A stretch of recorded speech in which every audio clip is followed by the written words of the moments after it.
Huh?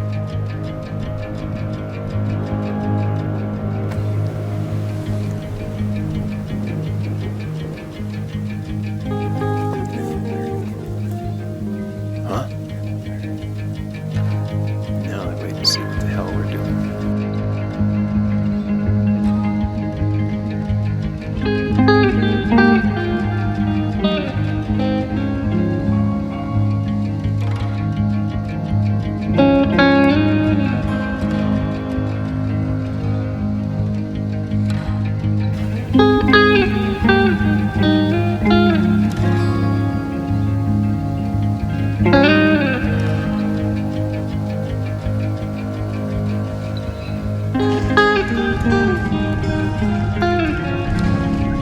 Slide right up.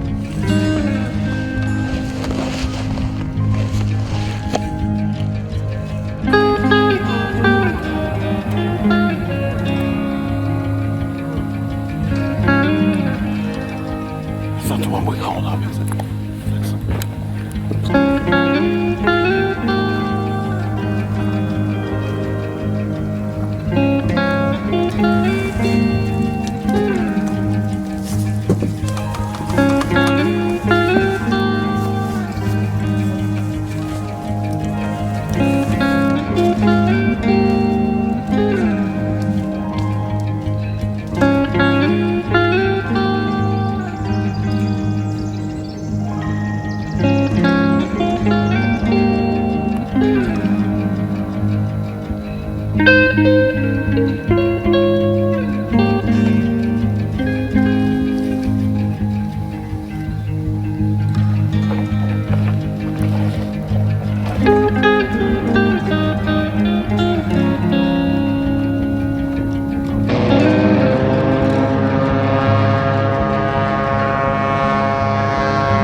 Man, that'd take a while.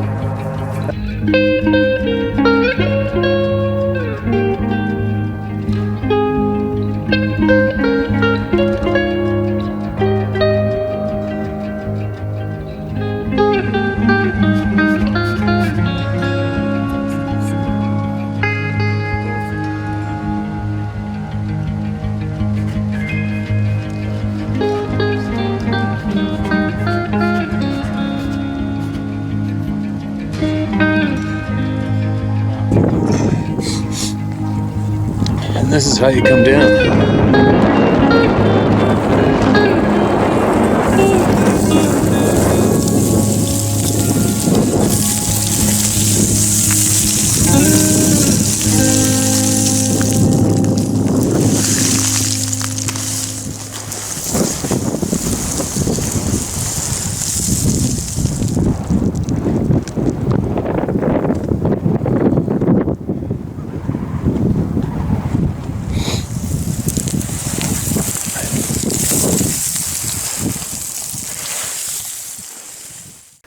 All right, a new day, another day alive. We're all very lucky. Another day alive. Damn, it's a little later in the day. I don't know why. Woke up at 3 o'clock in the morning, then I woke up at 4 o'clock in the morning, then I woke up at 5 o'clock in the morning, and then I finally fell asleep. It's one of those nights. So, I finally started putting together my plan for going remote, which I have to do. Obviously, if you guys have seen any of the photos I've been sharing on the community page, where I can share photos with you guys, I spent a lot of time going remote in the middle of nowhere for a long times at a time, and I miss it dearly, and I have to go. I have to. And Sarah understands this. But anyway, starting to get my plan together. What I'm thinking I'm going to do is I'm going to hire a beaver bush plane float plane, which can take a lot of supplies. And the new supplies that I'm going to pack that I've never done before in a remote hunt adventure is I'm going to bring that red inflatable boat that you guys have seen me making videos with. I got a 20 horse outboard that sits on it. I'm going to get that flown in. It all bundles up into a tight package and it's not that heavy. And then I'll obviously bring a bunch of gas for it. I'm going to bring my backpack, my mountain survival gear where I can put everything on my back and go up in the mountains and live for over a week easily. I'm going to bring a car battery, an inverter. I started researching it yesterday because I'm not familiar with electricity, obviously. So I guess I can get a car battery and an inverter that attaches to that, and then I can use a small generator. And I already have the Starlink set up, so I'm going to bring that too. And my laptop.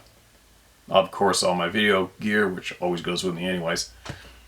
And then I will be able to record and share and possibly even do some live sharing with the world while I'm there. For me, that would blow me away to be able to do that. That is just so, I can't even fathom that is real today. I mean, when I first started going into the mountains guiding, I remember the first time I saw a digital camera. I'm like, what? Some hunter came into camp. These guys have all got piles of money, right? I'm thinking, well, this must be what the rich people have, right? Because I was still, back then, that's when you took your little roll of Kodak film, dropped off at the drugstore once you got home, and then waited a week, and then you went and picked it up and hoped that you got some cool pictures. And that's where I was. And then to see this person using a digital camera with instant pictures on it, and then they were holding up to the spotting scope and getting wicked pictures of animals through the spotting scope and showing us right there at the main ranch house. I was just like, wow, no way. So you can imagine my brain right now trying to wrap around the fact that I can take all of you with me to the most remote place left in British Columbia, one of them, and share with you possibly live. What? Pretty crazy. And it's kind of exciting though, because I would really be into that. And how long am I going to go for? I think I'm going to give myself a month. I know, sounds like a lot to some, but it's not to me. And what I will be doing was fly in there, probably have to make I'm not sure, I'm going to have to get that inflatable boat off the ground at least, I don't know, at least 12 feet off the ground between two trees, so that when I go hiking up into the mountains, grizzly bears don't shred it, or a wolverine doesn't shred it. And what typically bears do up in the North Country, all they're doing is eating. That's all they do is eat and shit. That's it. And they come across something that's new, smells different, they gotta try to eat it because they don't know if it's food or not. And that's what they do. So I have to keep that inflatable boat safe. That would really suck to come back and the thing's shredded, right? So I'll have to get that thing off the ground right away. Get all my main heavy camp items off the ground as well. The Starlink system, that'll have to get off the ground. My fuel has to get off the ground. I already know that bears will shred your fuel tanks. I don't know why. They just do. So I have to get that off the ground. So it's a substantial amount of work I have to do right off the bat to make sure everything's safe for when I get back from up top from the big mountains. This is in the Rocky Mountains, north central, dead central British Columbia. Adventure time, right? See you. That's what I'm doing right now, and it's starting to come together. I'm starting to get more committed between my ears that I'm going to do this. Let's face it, I might not be live next year. That's where my attitude goes all the time. I might be dead next year. If I don't do this now, I might be dead, and if I die and don't do this, I'm going to be really pissed off. So that's my plan. Excuse me. Another quick battle. I watched the Alone show on Netflix. They've released some series on Netflix, and I just watched it, fast forwarded through all the whatever content on it. And why is this playing? I fast forwarded through all the majority of the content, just getting to where it would be interesting to me. It was people catching fish, people getting weak between the ears, listening to what they're saying, why they're getting weak. I was looking at people's different setups for their shelters, how they were hunting, what they were doing to get food and stay busy. Some of it kind of made me shake my head, obviously. Other stuff, I guess one thing I did learn from watching that was the nutrition part, where you have to have fish. If you're in the north, you need fish. That's where you're going to get your proper fat. If you just eat moose, you're going to starve. But one thing that all the camps say, and to pass this on, because I don't know why, that this survival stuff, bushcraft, it always amazes me how popular it is on YouTube. I got caught up in looking at it a couple times. It doesn't really interest me, just doesn't. But it just is amazing to me to watch how popular bushcraft videos are online. It's amazing to me. So I'm thinking, what's the big attraction here? I don't get it. And I'm honest. I'm being honest. I just don't get it. Why it's so popular. Excuse me.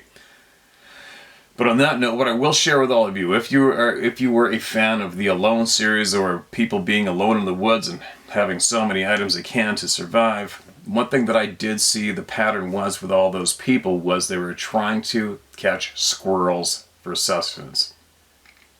And every single one of them was screwing up severely when it comes to the squirrel department for food. Okay, now listen to me. I'm going to pass this on as a tidbit. Do I have any interest in going on the show? No, I don't. I just don't.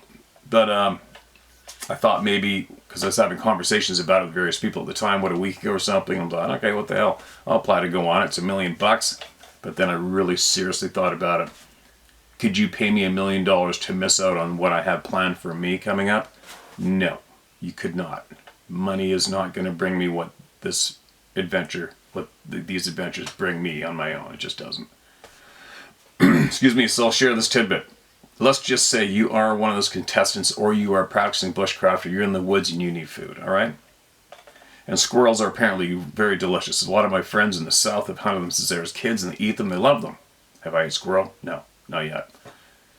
But when I did take my trapping course in a remote British Columbia town from a certified trapper, and I only did it so I could get my trapping license, so I could go after and try to help deal with the exploding wolf carnage that we were having near me at the time, because I'm not interested in being a trapper, although I do have those skills. Now listen to me. So you know when you're in the woods and you hear a squirrel going way over there, and they're answering each other, right? The squirrels spread out and you can hear them chattering. Well, this trapping instructor told us right off the bat, he goes, hey, I'm going to show you guys how to trap squirrels. I got a pole up back, it's probably loaded by now, it set it 2 days ago. So what he did was he got a sapling pine, alder, whatever you want. You need a pole about like this, at least like that, as long as you can get one. Say, let's just say you get a 12-foot pole. Now, you want to attach it to a tree trunk. And you want to put the height off the ground so that coyotes and wolves can't reach it. So about up to here, just put it eye level.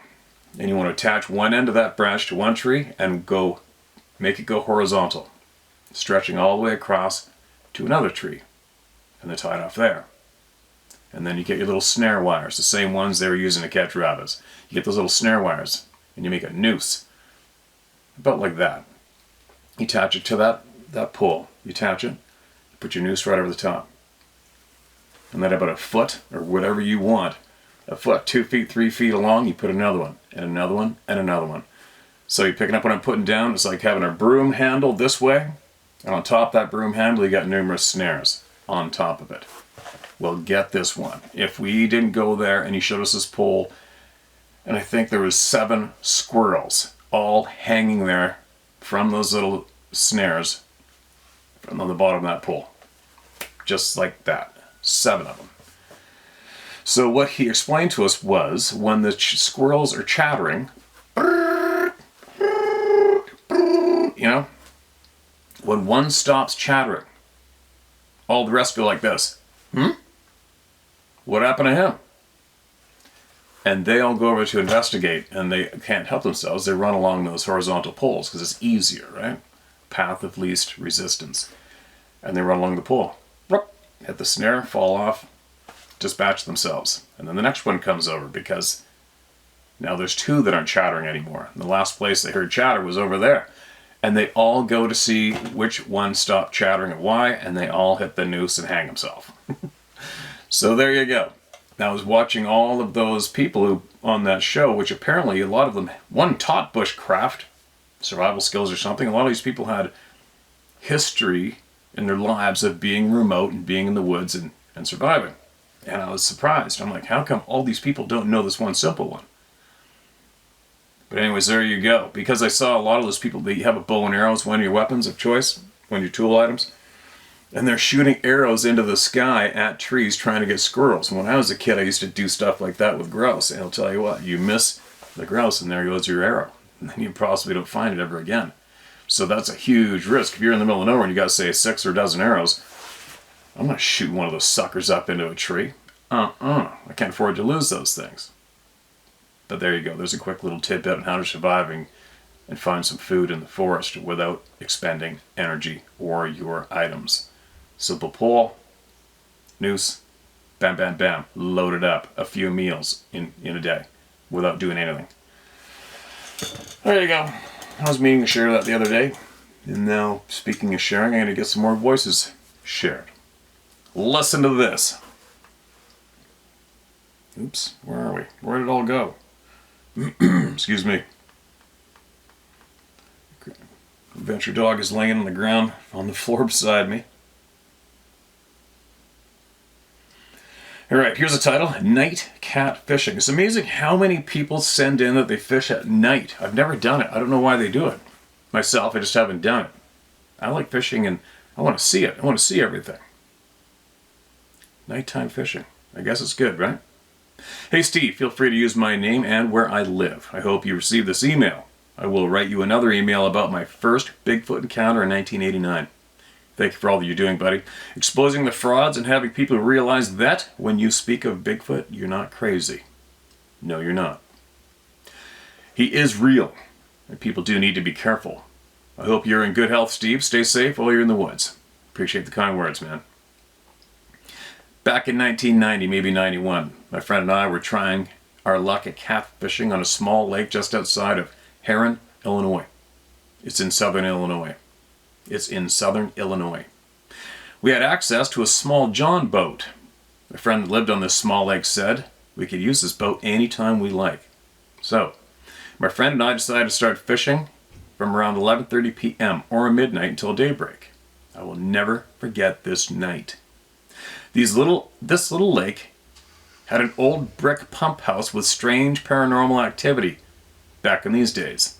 My friends always told me to stay far away from this pump house. They told me stories about things that happened to them in the early 80s before I moved here.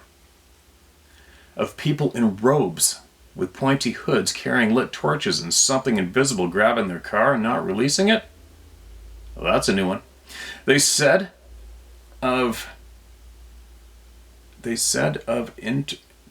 they did a U-turn and tried to get away from the people in robes. Something invisible apparently picked the rear end of the car up and would not let the car go until the people in robes walked up to the car. The car dropped, hit the ground, and they never went back again. They told me, quote, "It was real. It happened. It'd stay away from there," end quote. Excuse me, I wonder how many people else will chime in on that one. So, to get back to the catfishing story, my friend and I had been out there 3 other times catfishing earlier in the week. The first night we had about a dozen good-sized catfish on a stringer. All of them were 2 to 3 foot long. I asked my friend to hand me the stringer after catching a good-sized catfish. He had just caught one about 10 minutes earlier. After fumbling for 30 seconds, I asked him, quote, "Did you not secure the fish up and lose them all?" I was mad, but he swears he did. The line was cut. I put some thought into what might have happened. BBC, non-BBC, K. We had just come from the area where the old pump house was. Maybe that had something to do with it. That was the end of the first night. Night number 2. We were back the next night. This time I had an anchor with a small brick on the end. The anchor had a nylon rope that was about as thick as your pinky finger. We fished all around the lake that night, from midnight until about 4 a.m. We did not get one bite. Finally, at the end of the night, I said, let's go over by the old pump house at the edge of the lake. I threw the anchor in the water. We both cast our fishing poles toward the pump house. My line pulls, so I give it a yank. Nothing's there. The same thing happens to my friend. Nothing's there. It happens to me again. Nothing's there. It happens to my friend again. Nothing's there. I'm thinking, what the hell's going on? I reached down to check on the anchor and the rope was cut. We were coasting away from the pump house, so our fishing lines were tightening up. Then each time it happened, we yanked on it. The anchor line was cut with a very sharp razor blade, up out of the water line by the boat. There was nothing on the boat that was sharp, nothing on the edge of the boat sharp. Whatever it was, it cut the rope higher than the water height. We left. Third night back. We're back for the third time. This time I brought a very thick rope made of cotton. It was about 1¼ to 1½ inches thick. I wound it through a concrete cinder block. I thought, quote, "No way in hell will that happen to us again," end quote. We fished for around 3½ hours and again not one single bite. It was around 3:34 a.m. in the morning. I told my friend, let's go back over to the pump house again. Maybe we'll get a bite there. When we got over by the pump house, I threw this giant cinder block in the water and was not trying to be quiet about it either. I wanted whatever was there to know without a doubt we are there to fish. I had this very thick rope tied off to the boat. We threw our lines in the water and immediately it felt like I got a bite. I yanked the pole, set the hook, nothing was there. Same thing with my friend, nothing was there. Then again with me, nothing was there. Again with my friend. It appeared like again we were floating away from the pump house. I said, no way, not again. I reached over to grab the rope and gave it a tug. Again, something sheared it off, higher than the water table was. A clean cut all the way through the rope. It scared the crap out of us. We left the lake right then. Fourth and final night there. I think that would have been enough to make the night fishing there end for most. Excuse me. It took us a few days to build up our courage to go back to the lake this time. We knew there was catfish in there because the first night we had over a dozen on the stringer. The 2 nights following that, we never could get a bite, much less catch another fish. I told my friend, no matter what, tonight, we're not going anywhere near the old pump house. He agreed that was the best thing to do. We didn't bring an anchor this time. We figured it would just get cut. We showed up around midnight and immediately we noticed on the other side of the lake where the pump house was a set of neon greenish yellow eyes. They were following us about 3 feet off the ground. These eyes did not glow from a reflection off the moon. These eyes glowed like nothing I've ever seen. They glowed constantly. These eyes followed us up and down the lake's edge for about 4 hours. They were over by the old pump house, peering at us the whole time. We didn't know what it was, and I did not want to know either. On a different part of the lake, around a quarter-mile distance, if you were to follow the lake's edge, something big was breaking branches. I heard it for at least 3 hours, breaking branches. My friend never said anything to me about the noise, so I finally spoke up and said, "What the hell is that breaking branches?" My friend told me he couldn't hear it that well. He said he's completely deaf in one ear and could barely hear out the other. I told him whatever's breaking these branches, it's huge. It echoes back and forth across the lake. I told him, let's go back there and check out what is breaking branches at 3:30 or 4 a.m. We paddled in our boat slowly with the neon greenish yellow eyes following us on the left side. We went back into this peninsula and left the glowing eyes on the left side of us. The tree branch breaking noises were on the right side. We got to the end of the peninsula, then did a U-turn. Now the noises are on our left side. The eyes are on the right. The land came out to a point, and are left where the creature was breaking branches. So, we were coasting real quietly in the boat, then the thing broke a big branch. I told my friend, "You had to hear it that time." Excuse me, he said yes, and looked at me with a scared look in his eyes. We don't have a flashlight with us, but you could see about 3 or 4 feet. We were both 20 years old and had good vision. We could not see what this creature was. It was too far away and too thick with trees. We coasted past the point where the sounds were coming from, then did a U-turn and headed straight for the noise. There was a light way off in the distance, behind this noise. You could see the silhouette of the trees, and hopefully we thought maybe we could see something before it tried to attack us. We were inching up closer and closer to the bank. with our hands shielding any stray light around our eyes, straining to see any movement in the silhouettes of the trees. The breaking sound in the trees quit. We were around 25 to 30 feet from the water's edge. You could have heard a pin drop. My friend started screaming and paddling as fast as he could, saying, "Oh my God," over and over.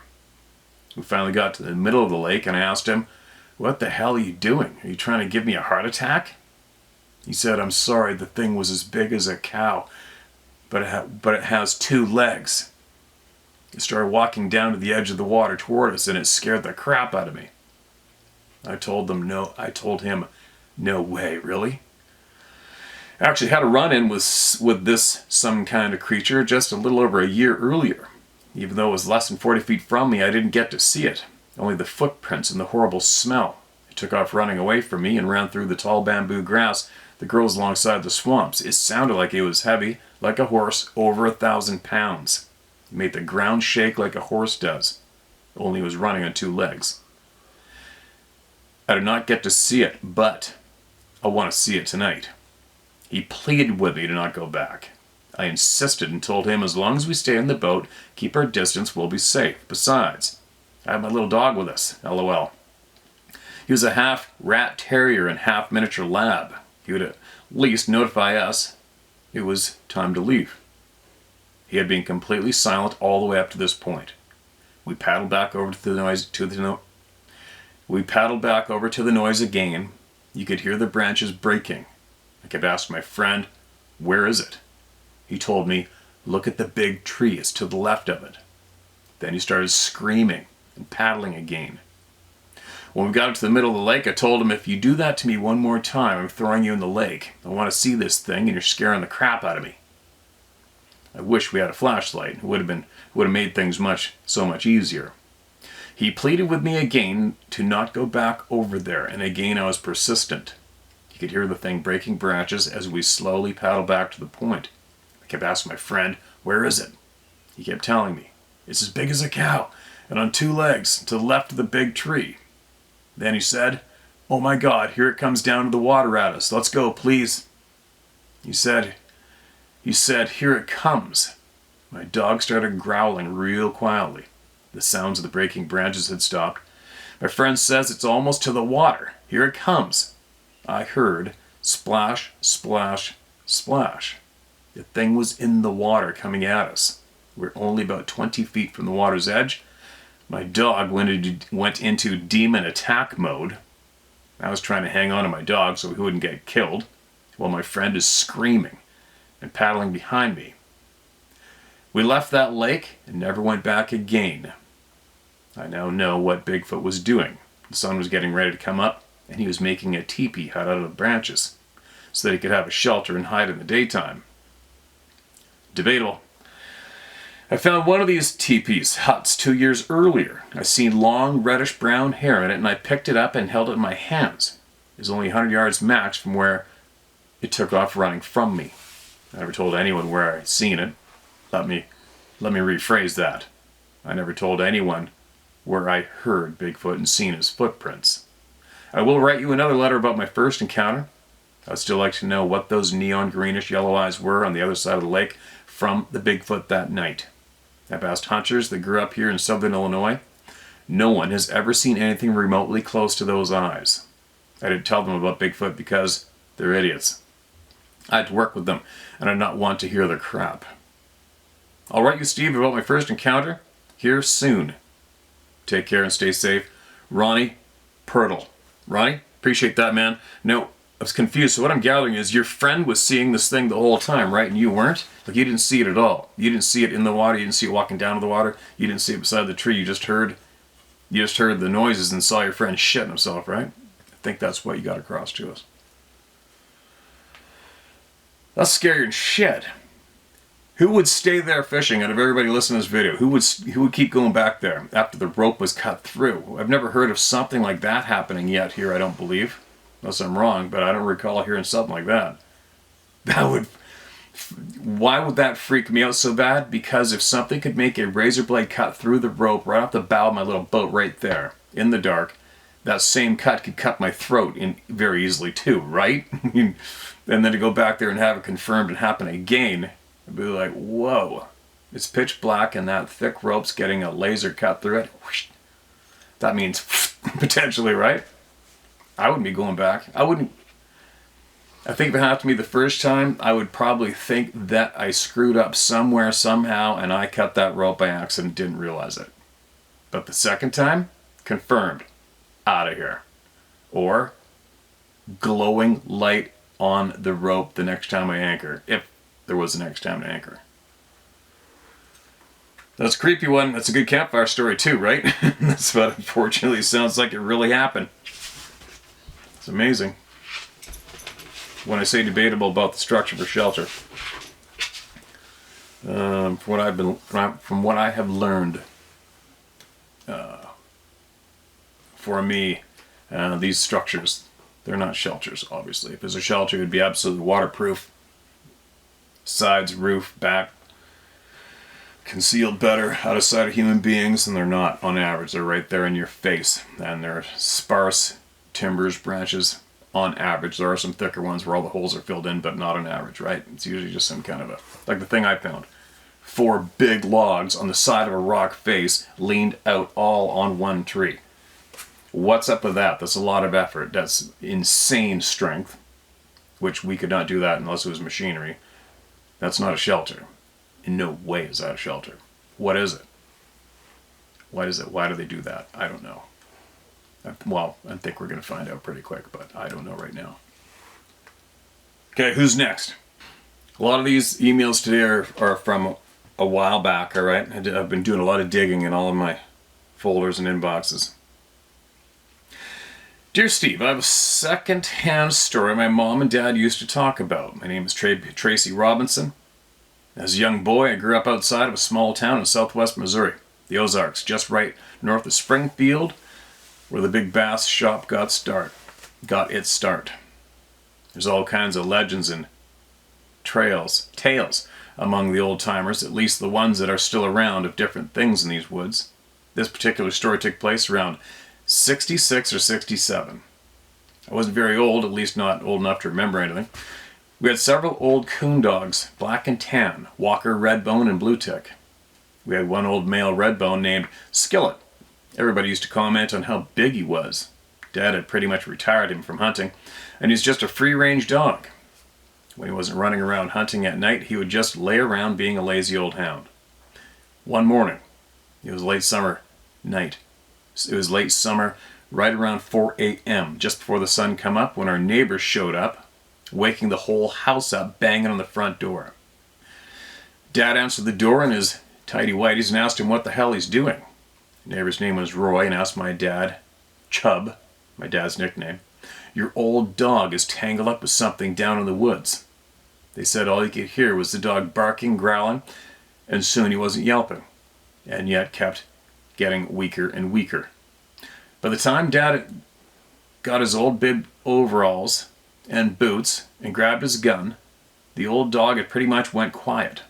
So him and Roy grabbed their flashlights and headed for where the ruckus had originated from.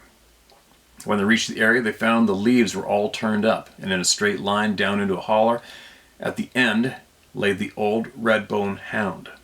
Now this is where it gets a little strange. Steve, the old dog wasn't tore up much. Mom, which had went out to look at the old dog after the sun come up, said the dog had been beat to death. There were no claw marks. The dog just had blood coming out of his ears, his nose, and his mouth. He hadn't been fed, no bite marks. She said it looked like he'd just been broken. The only marks were on each side from his hindquarters to his front legs. Had marks, not claw, but the hide scraped with what looked like fingernails. Their hair had been partially raked away. They did find a wad of black hair. I remember them saying anything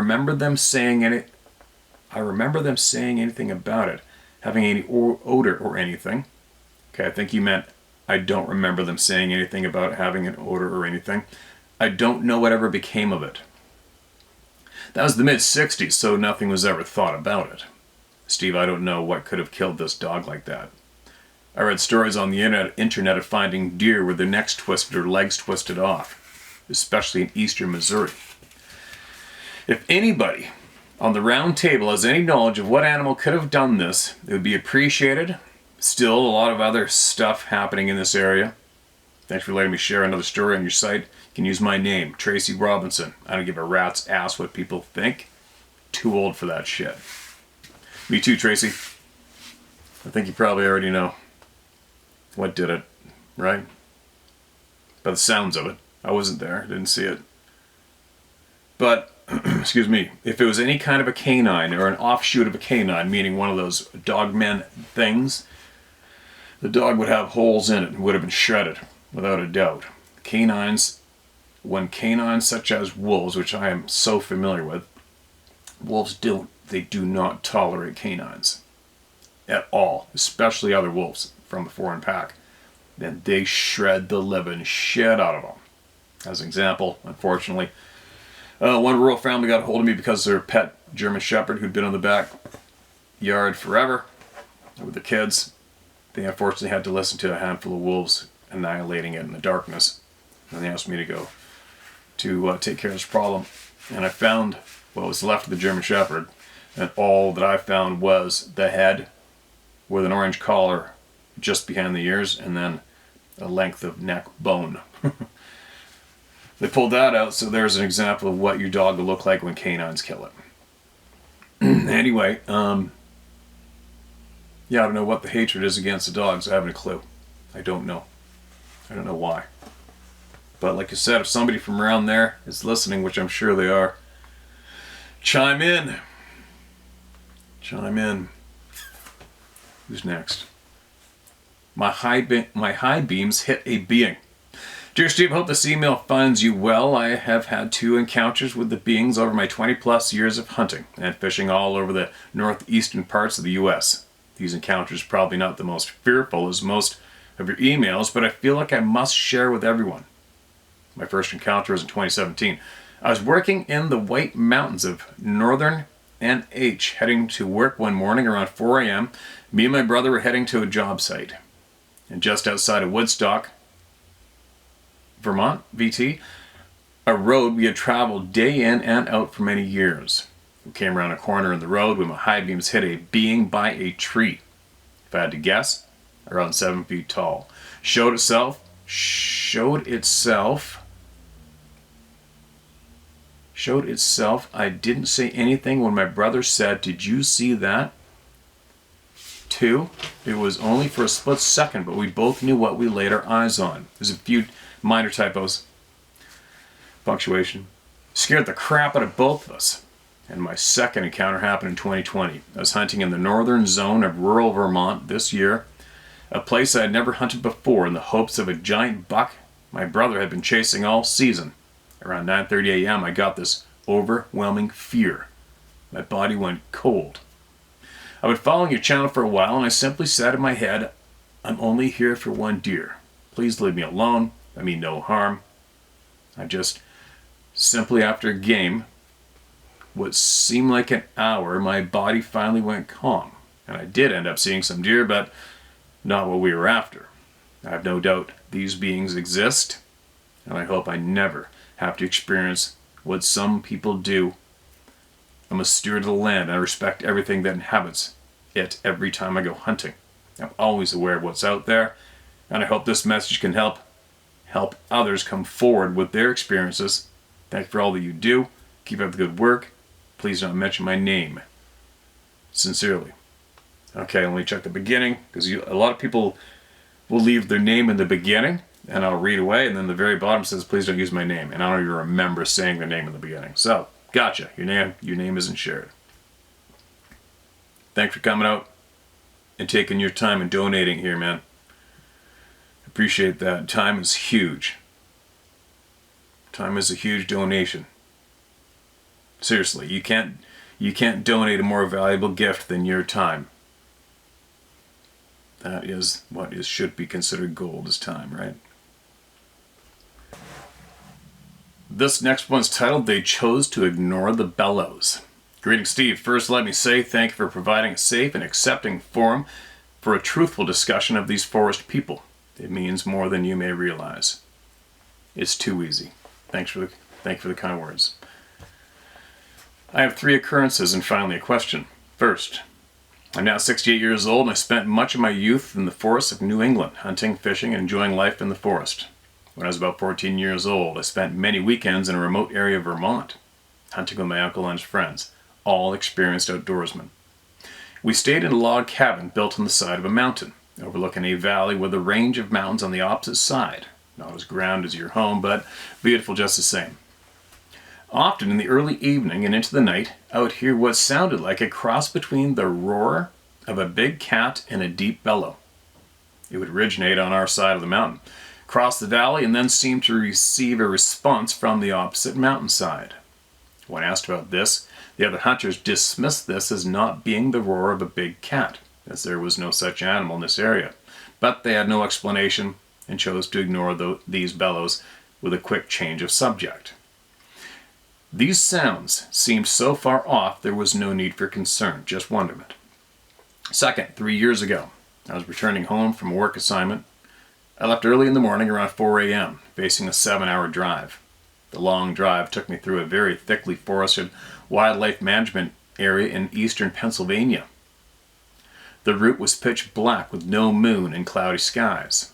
After several hours on the road with no civilization nearby, and needing to relieve myself, I stopped the car in the middle of the road to take care of business.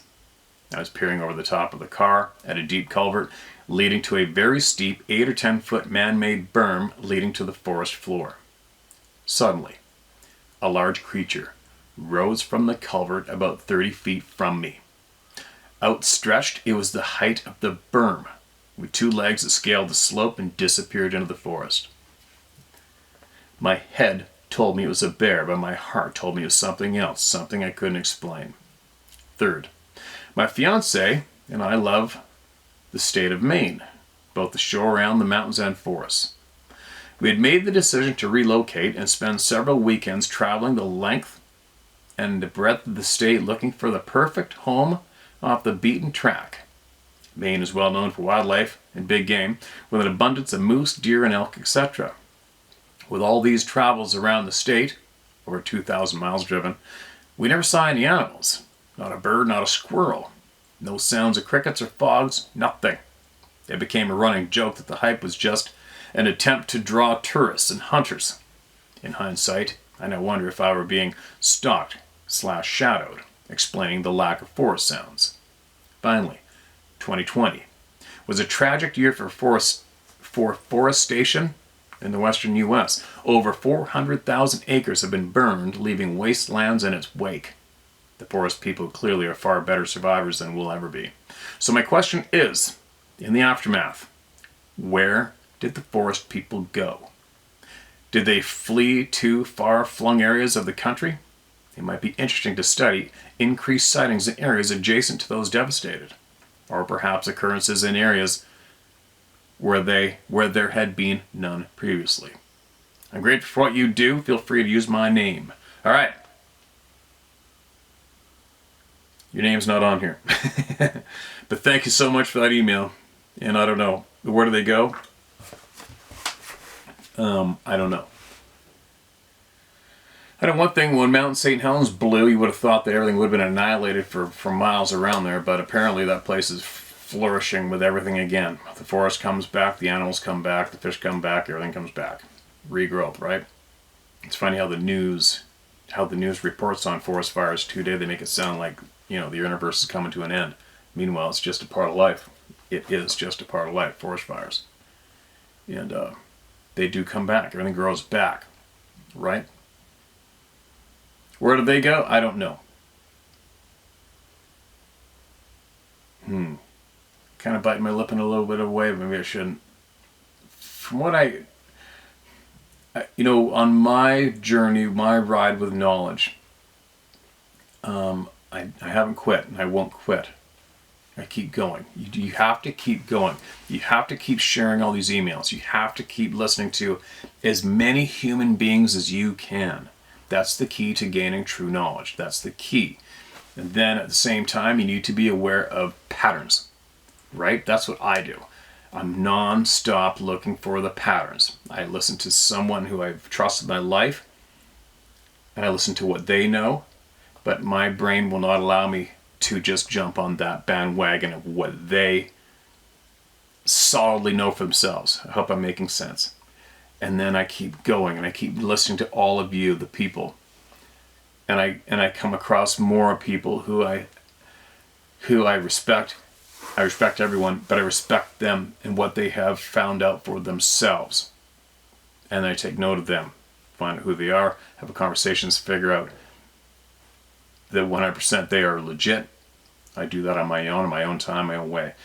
And then I realize, okay, holy cow, they know something. They've experienced some crazy shit, and they share some crazy shit with me. And I take note.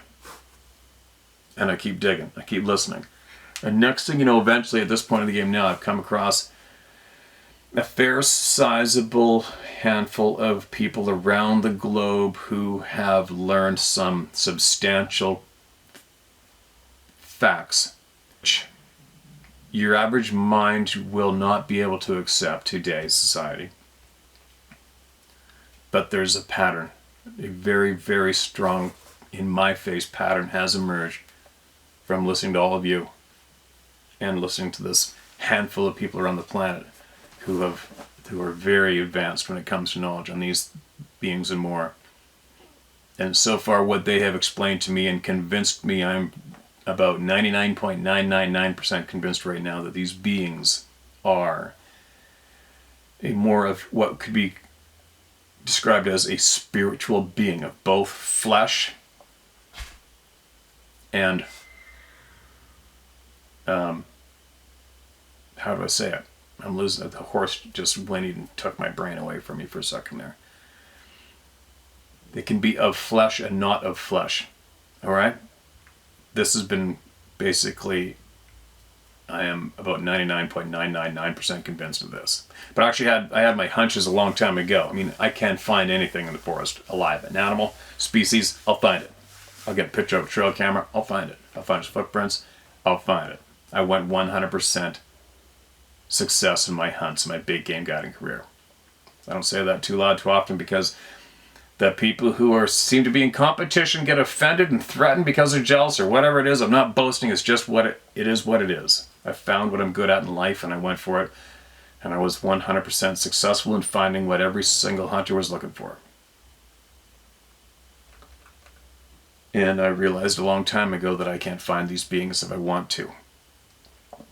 And that convinced me right away there's a lot more to this than what we think. And also I realized on my own that the people who had control of the narrative, so to speak, on average, were lying through their teeth. I knew that right away too, way before I started doing this. And that was part of my fuel for coming forward as well too, right? Anyway, what I'm saying is where did they go when there's forest fires? Believe me, they go somewhere where we've never been apparently, and we cannot wrap our minds around. That's where they went. Will there be more coming to all of you backing this up soon? Yes, there will. Anyways, I hope that wasn't too confusing. It probably was. Bit of a tease in a way, wasn't it? But anyway, there is a lot coming from various sources. And a lot of it is absolutely mind-boggling. And I do accept it as true. But that's just me, and that's my ride, right? You gotta figure it out for yourself. Anyway, Adventure Dog is wanting me to go outside because we usually have a wrestle every morning in the front yard. And I know she's into it, so I better go. And then I got a lot of work to do. And I'll be back again shortly. I hope everything made sense today, you guys. If it didn't, it will soon, all right?